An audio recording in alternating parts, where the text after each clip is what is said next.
Good morning. Welcome to Straight Talk, featuring Greg Middleton. My name is Alexandra. We continue with our series on Wisdom Speaks. Today's podcast is titled, In This Place. Here is Greg. A good day to everyone, especially my brothers and sisters. May God richly bless each and every one of you according to the best of His divine will.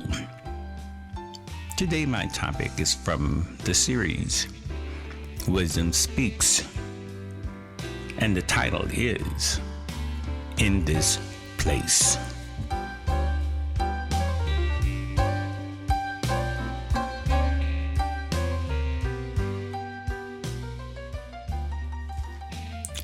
On March 14th, 1968, the late great civil rights leader, the Reverend Dr. Martin Luther King Jr., delivered a very passionate speech at Grosse Point High School to an audience in a nearly all-white suburb of Detroit, Michigan.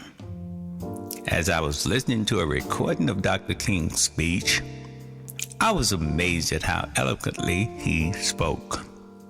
The mission of his speech that night was not to criticize others, not to humiliate them, or even to make them feel bad.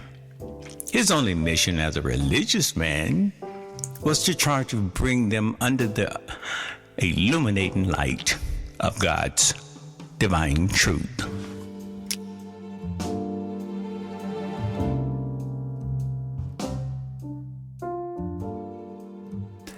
Dr. King knew the power of God's truth. His hope was to free white America, the ones he referred to in his speech as the other America, free them from the bondage of lies, cruelty, bigotry, unrighteousness, and if I may speak boldly, just plain downright ungodly behavior by the standards of any person who professes Christ as Lord. Dr. King wanted to deliver them to God with the hope that God alone would do the transforming. But sadly, looking back over time, his mission was not completely successful. Although we can't say that his mission was a complete failure, we see clearly, in hindsight, that he was not able to reach the mountaintop that he saw in his I Have a Dream speech that he had given previously. Now, 3 weeks after Dr. King delivered his speech at that Grosse Point High School, he was shot and killed in Memphis, Tennessee. This was the city of my birthplace. When Dr. King was shot and killed in my hometown, I was just coming of age as a young adult. Most young people of my generation, which were referred to as the baby boomer generation, had had enough of this kind of mistreatment by the system that had always treated us so ungodly. Finally, we had had enough and were ready to do something to bring about change.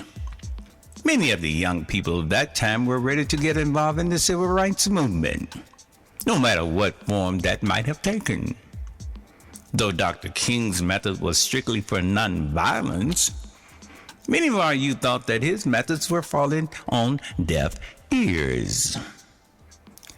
The very country Dr. King described as the other America in his speech that night of March 1968 was my reality, as it was for most black people, particularly those who lived in the southern part of the country. Racism at that time had come to a boiling point. Blacks, or Negroes, we called ourselves back then, were sick and tired of the blatant racism right in your face.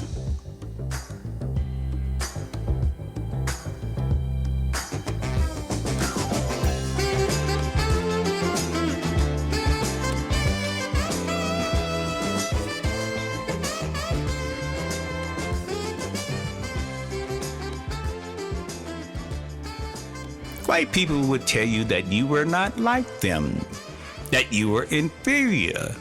You could not enjoy the privileges they had. You couldn't go to their fine schools, eat in their restaurants, or use their restrooms. You couldn't drink from their water fountains or even assimilate where white people enjoyed this land of milk and honey. This other America did not welcome my people, even though the evil slave lords were the ones responsible for bringing us here. This was not by our choice. As I look at this place today, I wonder just how much has really changed inwardly. In this place, surely we can go to public facilities where whites attend. We can mix and mingle with white people. We can even genuinely be friends with some white people. But there still is deep-seated racism and bigotry in this place, the other America. It is like lightly formed ice that forms on a pond in the wintertime. One wrong step and you fall right through. America has formed a light facade over what is truly in its underbelly. One misstep and we fall right back through.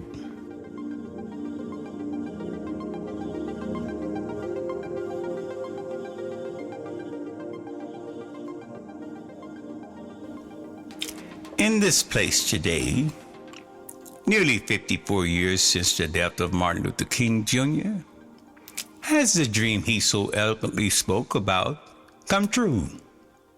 Though it appears that we are free to go about our business partially unrestricted, we are not truly free as those who are in the other America. Because if we were truly free, we would own the land where we live. We would be sitting beside them at the top of the food chain. We would be living in the best of communities of our choices. We would be co-running the financial systems. We would be co-heirs of the corporations that yield the best fruit of the land. But can we say that we are equal to those who live in the other America? Can we say truthfully there is freedom, liberty, and justice for all people in both Americas?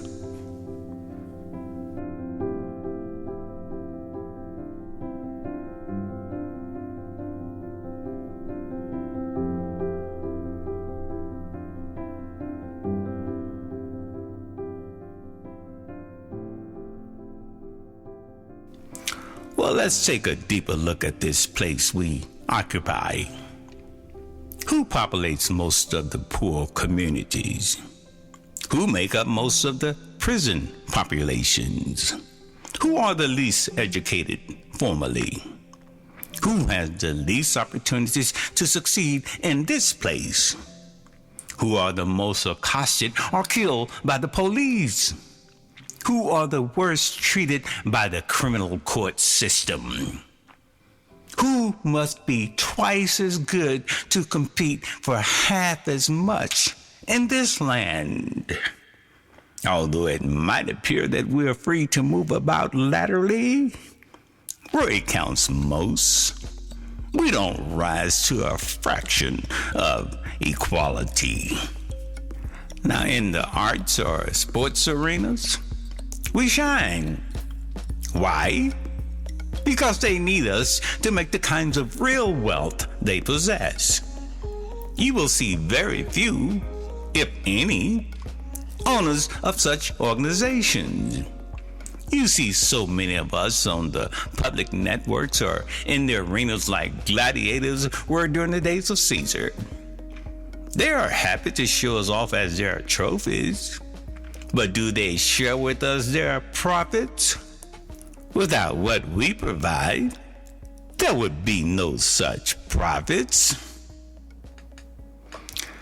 Take almost any sport and see just how dark the public faces have become. In the sports where we were once only the water boys, blacks are now among the greatest of all times in certain sports. We have always been that great potentially, but we were always denied the opportunity to fully blossom. King told us that in his Grosse Point speech that the best of our minds could never come out because of the inadequacies of the public education system back then.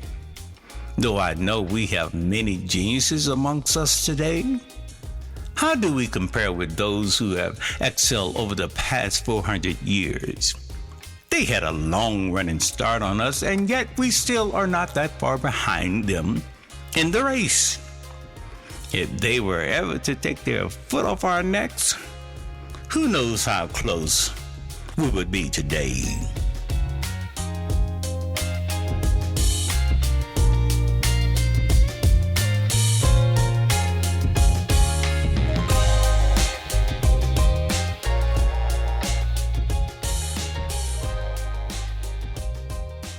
As I sit in my modest homes in the suburbs of middle-class America today, I must admit that I do not believe white people to be devils. I do not believe white people to be evil. There are black devils who are just as evil. This is not about the color of one's skin, but about the character of their soul. It's about the heart and soul inside that skin. But those who willingly hold down a race of people just so they can have a step to stand upon, that's just downright evil. Anyone who's willing to profit at the demise of others, show off their devilish traits. Anyone who abuses others for their gain are evil by definition. Though I can understand how easy it is for those of you who have been mistreated so wrongly, so unjust, so unfair, and so despicable, I understand why you feel the need to retaliate, but to use hate, anger, and evil make you just what they are. Now God says there are two sides. One is for him, and the other is against him. What side are you on? To use the devil's character make you the devil's ambassador. This is not about the pigmentation of one's skin. Now, while we are choosing sides, let me not get too far from the subject at hand. King was talking about the other America in his speech nearly 55 years ago. I'm attempting to describe this place we find ourselves here today. King so eloquently described one America that was great for the majority race, but another America that is horrible for the minority race. Though that might seem to have changed outwardly, by appearance only, inwardly you might be surprised at how little things have truly changed. We thought things were growing progressively toward equality after so many years of racism and bigotry. But look at what one man had uncovered recently. He did not create the problem we're experiencing, but certainly he has given permission for the problem to ignite. There is a side that is righteous and godly, and there is the other side. Now, it has been said that you can't sleep in the same bed with God and the devil. In other words, you can't be good and evil at the same time. One side will eventually take over the other, so you must pick which side you wish to take your stand. The great prophet Isaiah said, quote, "Woe to those who call evil good and good evil, who put darkness for light and light for darkness, who put bitter for sweet and sweet for bitter." Close quote. Now you can call a lie the truth and the truth a lie and try to keep those things separate in your mind. But how is that working out? It is also said, quote, "What comes out of a person is what defiles them. For it is from within, out of the person's heart, that evil thoughts come. Close quote.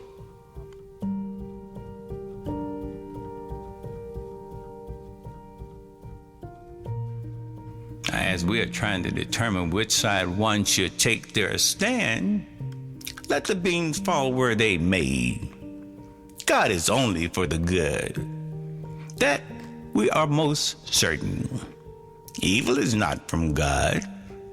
Of that we are also just as certain. Anyone who speaks with their mouth and acts out of their heart in a specified way has already told you who they are. Please believe them. Now, at this point, I'm not willing to lay the blame on just one person, one party, one race, or one side over the other. I will allow the cards to be shuffled and fall to the ground where they fall. If good appears, then we call that card good. If bad and evil appears, we call those cards bad and evil. Let us not confuse ourselves as the heathens do, trying to call a lie the truth, and the truth lies.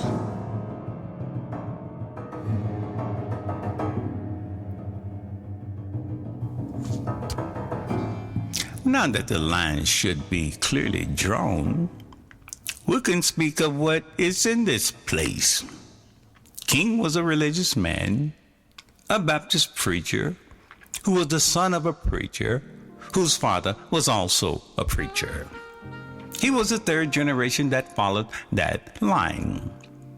When Martin Luther King described the other America, he used passages that I quoted above to determine where the lines were drawn in the sand. He did not have to be judgmental, only state the facts. Although America claims to be one nation under God, with liberty and justice for all, where is the evidence of that statement in fact? Is it in this place? Is that what your human eyes reveal? We don't need to use godly eyes to see what is so clearly before us. Those who are willing to follow a leader that is so clearly against the precepts of God have sided with him. Now you can say it's because he tells it like it is, and we like that about him. But he also utters the notions of the devil. And do you really like that about him? Now this is a man who told you exactly who he is and what he stands for right up front. And you decided that this was the leader who was best to lead America. Oddly, the evangelistic community stood in agreement with this man. Why? Was it because he was the best choice for the nation? Or was it because he was the one who would continue white supremacy and unearned privileges that you have stolen for all these years? Now, if you claim any resemblance of God in your choice, you have identified who you are as well. You have picked your side. So what is it in this place, since you are the majority of the people of this land? What is it about him that you like? God says you're either for or against him, and that is not ambiguous. God speaks very clearly and means what he says, and says very clearly what he means.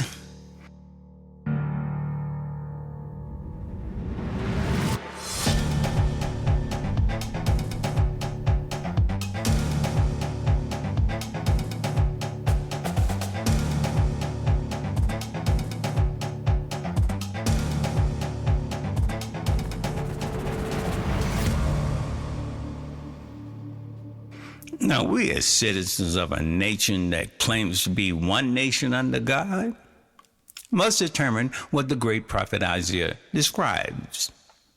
Are we calling good evil and evil good? Are we calling light darkness and darkness the light? Are we even calling things bitter sweet and sweet things bitter? Let not your heart be troubled. If the Spirit of God is in you, there's only one thing that you see. You will know the truth, and the truth shall make the decision for you.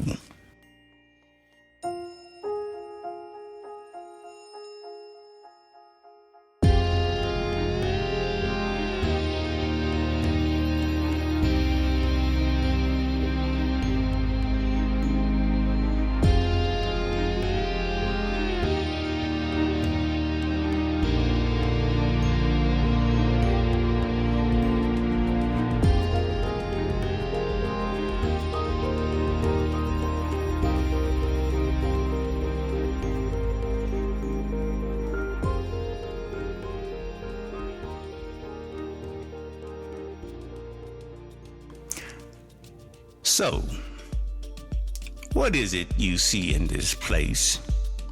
Is the Spirit of God prevailing? Are things going in the direction that the great civil rights leader tried to describe? When one party is trying to tell us who is right and who can vote and who can decide upon how we are to be led, is that what is in this place? Perhaps I'm mistaken. But through my spiritual eyes, the truth seemed to be as bright as the noonday sun. There are two Americas, and both are not one nation under God, with liberty and justice for all. To Almighty God be the glory. Selah.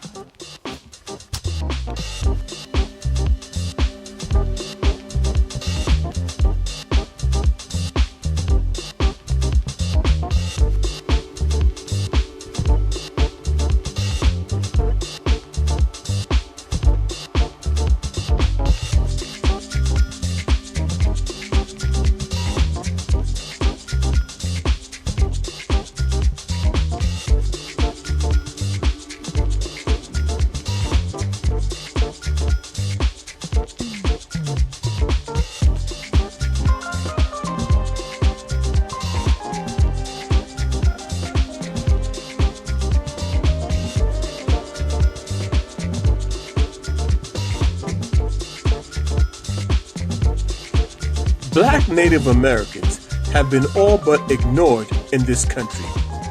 We have been written out of the history books, and it is as if we never existed in the first place. The truth is, this country was filled with many all-black so-called Indian Native American tribes. This country was filled with so-called black Indians, true Native Americans. One area of note is California. The true history of California blacks is a powerful story, one that should be studied and remembered. I urge you to please do your research, and you will be surprised by the majestic history of our people here in this country.